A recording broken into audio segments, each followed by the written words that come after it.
perlahan-lahan, angin lembut menyapa jiwa. Di jalan hidup yang panjang, doaku naik kepadanya. Ada hari terasa berat, langkah kecil terasa penat, jalan jauh belum terlihat,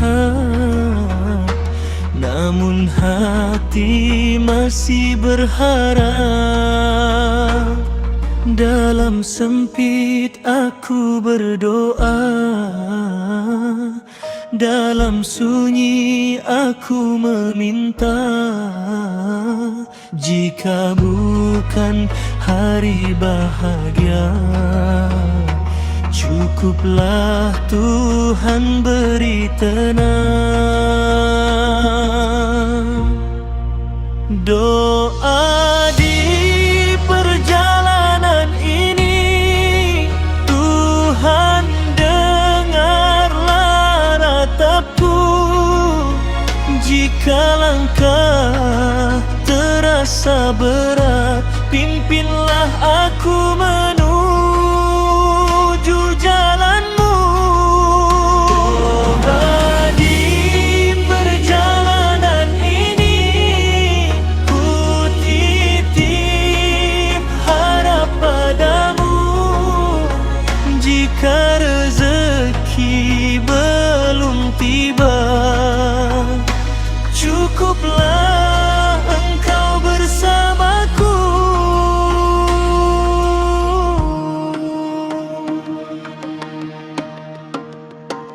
Hidup ini bukan perlombaan, bukan siapa lebih di depan.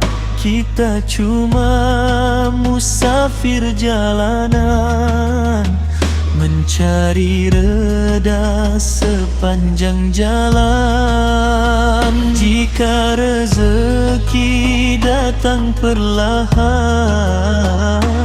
aku belajar untuk sabar,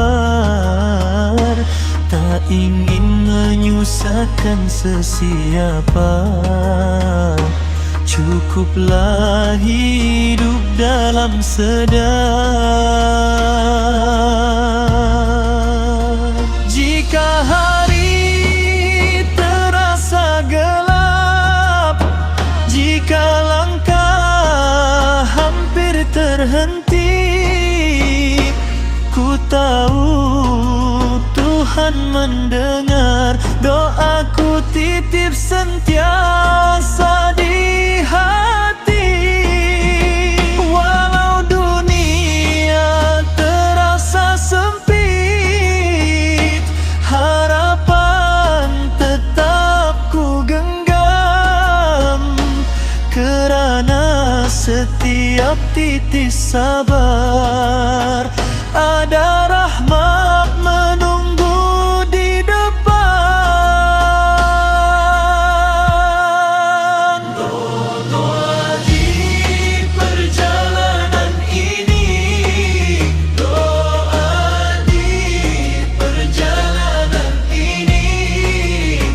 Dalam susah atau senang, namamu tetap ku sebut. Di perjalanan ini, doa di perjalanan ini. Tenangkanlah hatiku Tuhan, di setiap langkah hidupku.